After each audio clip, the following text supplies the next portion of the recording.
വന്നപ്പോൾ സ്വീകരിച്ച ബൊക്കെ ഭാവിയിൽ ഒഴിവാക്കേണ്ടതാണ് എന്നാണ് എനിക്ക് പറയാനുള്ളത്. കാരണം ഇത് നിരോധിച്ച പ്ലാസ്റ്റിക് കൊണ്ടുള്ള ബൊക്കെയാണ്. ഇന്നലെ ബഹുമാനപ്പെട്ട മുഖ്യമന്ത്രി വിളിച്ചു ചേർത്ത സർവകക്ഷി യോഗത്തിൽ ഏകകണ്ഠമായി ഭരണപ്രതിപക്ഷ ഭേദമില്ലാതെ പങ്കെടുത്ത എല്ലാ രാഷ്ട്രീയ പാർട്ടികളുടെയും പ്രതിനിധികൾ ചേർന്ന് യോജിച്ച തീരുമാനമെടുത്തിരിക്കുകയാണ്. കേരളത്തെ മാർച്ച് 30-നകം സമ്പൂർണ്ണ ശുചിത്വ സംസ്ഥാനമാക്കി മാറ്റണം എന്നത്. അതിനുള്ള ഒട്ടേറെ നടപടികൾ പറഞ്ഞിട്ടുണ്ട്. അതിലെല്ലാവരും കൂടി ഏറ്റവും ശക്തമായി പറഞ്ഞൊരു കാര്യം, നിരോധിച്ച പ്ലാസ്റ്റിക്കിന്റെ വിൽപ്പന ഉപയോഗം തടയാൻ കടുത്ത നടപടികൾ സ്വീകരിക്കണം എന്നതാണ് എല്ലാവരും ഏകകണ്ഠമായിട്ട് പറഞ്ഞത്. ഇത്രകാലം ചിലർക്കൊക്കെ ഒരു തെറ്റിദ്ധാരണ ഉണ്ടായിരുന്നു, ഇതെന്തോ തദ്ദേശ സ്വയംഭരണ മന്ത്രിയുടെ ഒരു വാശിയാണ് എന്ന്. മിനിഞ്ഞാന്നൊരു വീഡിയോ കണ്ടതേ ഉള്ളൂ. തദ്ദേശ സ്വയംഭരണ മന്ത്രി കോർപ്പറേറ്റുകളെ സഹായിക്കാൻ വേണ്ടി ഈ പ്ലാസ്റ്റിക്കിന്റെ പേരിൽ ഫൈൻ ഈടാക്കിക്കൊണ്ടിരിക്കുകയാണ് വ്യാപകമായി എന്നുള്ളത്. ഇന്നലെ സർവകക്ഷി യോഗം കഴിഞ്ഞപ്പോൾ ആ ധാരണ മാറിക്കിട്ടിയിട്ടുണ്ടാവും എന്ന് വിചാരിക്കുന്നു.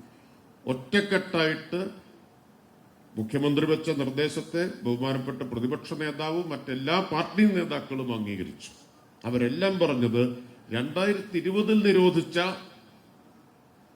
ഒറ്റത്തവണ ഉപയോഗിക്കുന്ന പ്ലാസ്റ്റിക് ഉണ്ട്, അതിന്റെ നിരോധനം കർശനമായി നടപ്പാക്കണം എന്നുള്ളതാണ്. അപ്പോ ഇന്നലത്തെ തീരുമാനമാണ്. ഇന്നത്തേക്ക് അറിഞ്ഞിട്ടില്ല എന്ന് വേണമെങ്കിൽ വേണ്ടത്ര മനസ്സിലാക്കിയിട്ടില്ലെന്ന് വെക്കാം. അല്ലെങ്കിൽ ഫൈൻ വരേണ്ട കാര്യമാണ് ഇപ്പോൾ.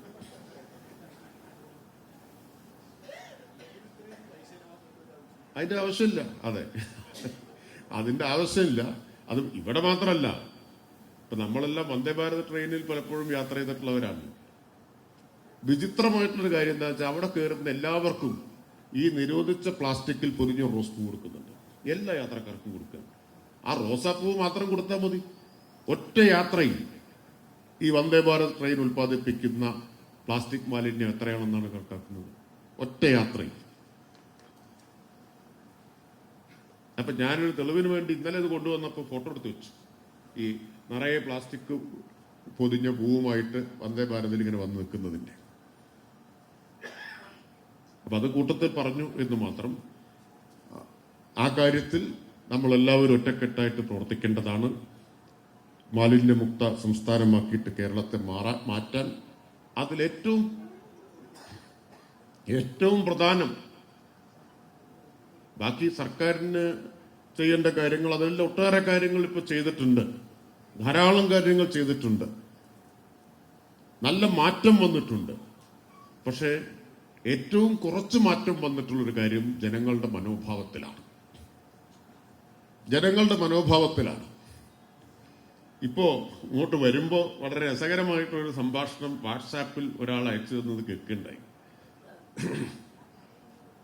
വേണമെങ്കിൽ കൈരളിക്ക് അത് നാട്ടുകാരെ കേൾപ്പിക്കാവുന്നതാണെന്ന് എനിക്ക് തോന്നുന്നു. ഒരു ആനിമൽ വെൽഫെയർ ഓഫീസറാണ് ഞാൻ, കേന്ദ്ര സർക്കാരിന്റെ പ്രതിനിധിയാണ് എന്ന് അവകാശപ്പെട്ട ഒരാൾ ശ്രീകണ്ഠാപുരം മുനിസിപ്പൽ സെക്രട്ടറിയെ വിളിച്ച് ഭീഷണിപ്പെടുത്തുന്നതാണ്. അതെന്താന്ന് വെച്ചാൽ, ശ്രീകണ്ഠാപുരം മുനിസിപ്പൽ സെക്രട്ടറി ശ്രീകണ്ഠാപുരം നഗരമധ്യത്തിൽ അവർക്കൊരു ടൗൺ സ്ക്വയർ ഉണ്ട്. അവിടെ ചിക്കൻ വേസ്റ്റ് തെരുവ് പട്ടിക്ക് തിന്നാൻ കൊടുത്തതിന് ഒരാളെ ഫൈൻ അടിച്ചു. മുനിസിപ്പൽ നിയമപ്രകാരമുള്ള ഫൈനാണ്. എന്ന് പറഞ്ഞാൽ പൊതുസ്ഥലത്ത് മാലിന്യം ഇട്ടു. ഈ കോഴിക്കടയിലെ വേസ്റ്റാണ്, പിന്നെ ഹോട്ടലിലെ വേസ്റ്റ്, ഇത് രണ്ടും കൊണ്ടുവന്നിട്ട് നഗരമധ്യത്തിൽ ഇട്ടു കൊടുത്തു. അപ്പൊ ആ ഫൈൻ ചുമത്തിയതിന് ഭീഷണിപ്പെടുത്തിക്കൊണ്ട് വിളിക്കുകയാണ്, ഞാൻ ആരാന്നറിയാമോ എന്നൊക്കെ പറഞ്ഞിട്ട്. അപ്പോ അസാമാന്യമായ ക്ഷമയോടുകൂടി 10 മിനിറ്റ് 43 സെക്കൻഡും ഈ മുനിസിപ്പൽ സെക്രട്ടറി സാധാരണഗതിയിൽ ഒരാൾക്കും സഹിക്കാൻ കഴിയാത്ത ഒരാളോട് സംസാരിക്കുകയാണ്. അദ്ദേഹത്തെ പറഞ്ഞ് ബോധ്യപ്പെടുത്താൻ നോക്കുകയാണ്. അദ്ദേഹം പറയാണ്,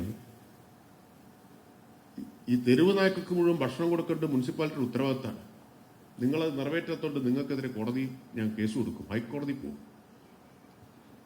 ഇതാണ് അതിന്റെ രത്ന ചുരുക്കം. ബാക്കി സംഭാഷണം വളരെ രസകരമാണ്. ഏതെല്ലാം തരത്തിലുള്ള മനുഷ്യരാണ് നമ്മുടെ ഇടയിൽ ജീവിച്ചിരിക്കുന്നത് എന്ന് കാണിക്കുന്ന ഒരു സംഭാഷണമാണ്. നിങ്ങൾക്ക് കേസ് കൊടുക്കും എന്തിനാ? അപ്പൊ സെക്രട്ടറി പറയുന്നുണ്ട് ഒരു കുട്ടിയെ ഭീകരമായിട്ട് പട്ടി കടിച്ചു, ഇതുവരെ പട്ടിശല്യം ഉണ്ടായിരുന്നില്ല, ഇങ്ങനെ ചിലര് ഈ വേസ്റ്റ് കൊണ്ട് നിടുന്നോണ്ടാണ്. അവസാനം സെക്രട്ടറി പറഞ്ഞു കേസ് കൊടുത്താൽ വളരെ ഉപകാരമായിരിക്കും. അപ്പൊ എനിക്ക് ഞങ്ങളുടെ ഭാഗം, മുനിസിപ്പാലിറ്റിയുടെ ഭാഗം കോടതിയിലൊന്ന് തെളിയിക്കാമല്ലോ.